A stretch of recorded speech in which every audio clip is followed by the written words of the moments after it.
Hello, my dear students. Here I am, Mrs. Mbeki, in front of you. Want to speak about something that related to examination. So this is month of exams from PUC to first standard. So due to Corona, 2 years we didn't face any examinations except 10th and PUC and some higher degree examinations. Children, now I want to speak about languages. So, how we should study language in the case of English, because it's not our native language at all. So, we think that it is very difficult to understand and write. I can't remember the spellings of English. That's what we scared about the language, especially maybe in second and third language. In the case of first language, maybe most of the students can write easily, because when they are learning that language, their grasping level is high. They learn many languages from the year of third and 12th. In the tender age, we can learn as much as languages possible. More than 40 languages we can grasp. So language, what do you mean by language? It's a means of communication. It's a mean. Yes. Coming to language means we can communicate with language and without language. That's what we call it as verbal and non-verbal communication. Coming to animals and birds, how they communicate without any language. So signs and symbols, we call them non-verbal. We can't understand the language which they communicate. Generally, I'm speaking about animals and birds. So how they call their mates and their children, how they eat, how they give that, how they feed to their children. That sign language they understand. Coming to human beings also, we also understand verbal and non-verbal languages. So coming to this one, traffic signals, then related to traffic, they are used as a non-verbal communications. So we don't want any languages that time. It's maybe in any language, just we see the symbols we can understand.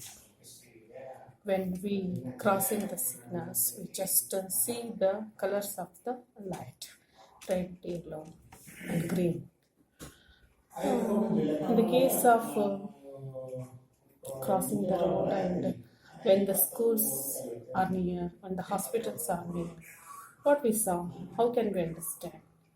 By signs, pictures, we can understand. So, coming to verbal language, that is verbal communication, that is to English. It's very easy. When we learn A to Z, that 26 alphabet. Coming to Kannada, 49 alphabet are there in Kannada. But what happens in English? There are only 26 alphabet, but sounds are 44. So many exceptional cases are there in English. So regarding grammar, regarding structure, regarding syntax, everything. So that's what for us English is somewhat difficult to speak fluently, to understand, to write. So what I'm telling you that when we are approaching that second language, maybe Hindi, English, any languages, first we should understand our mother tongue. We should give equal importance to our mother tongue. Then only we can grasp other languages. Take for example, when we are learning or we are reading English or Hindi or any languages, what we should do? Telugu, Tamil, Malayalam, what we should do? We should list out all the verbs first. Go on listing verbs, many verbs. So Indian languages all are same. I think structurally they are same. So as per my view, Sanskrit is mother of all languages, not only Indian but also all world I'm talking about. So Sanskrit, if we study Sanskrit, Hindi, Kannada, then language, it's not a problem to us. So go deep. If you want to talk in English fluently, just think in English. Talk in English. Yes, laugh in English. When we are laughing, when we are speaking something, what we do, we express sudden feelings in a mother tongue. Just like that. We should express some English words. It's not a fault. Why? We are learning the languages. Why you should hesitate to speak? So it is not an intellectual language. It's a language. It's a common dialect in England. So that's what students don't neglect any languages.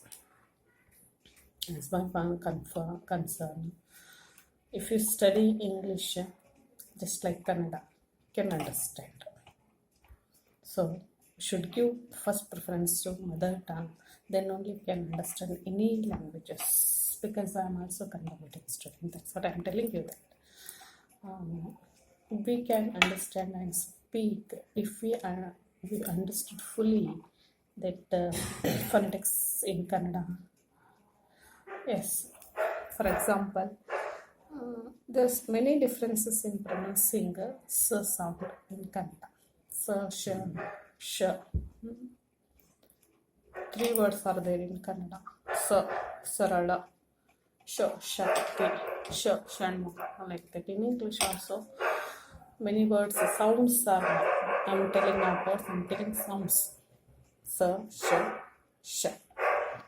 So the spelling rule in English may be in ch, and then k also means k, ch, k, then sure, su are sure, suj are sugar. So it's very interesting when we are learning language, English especially. We can enjoy. While we are reading, when we are talking English, we can enjoy by learning. So this much I'm telling you, because when we score out of 14 mother tongue, why it's not possible in English? So read on and go on writing, go on speaking, whatever it may be. Just list the all verbs and then just taking the note of that structure also. Then spelling rules we should understand. Then punctuations, they are very important in language. Yes, punctuation plays a vital role in English. Yes. What I'm telling you, that language, no? English is an international language, you know that.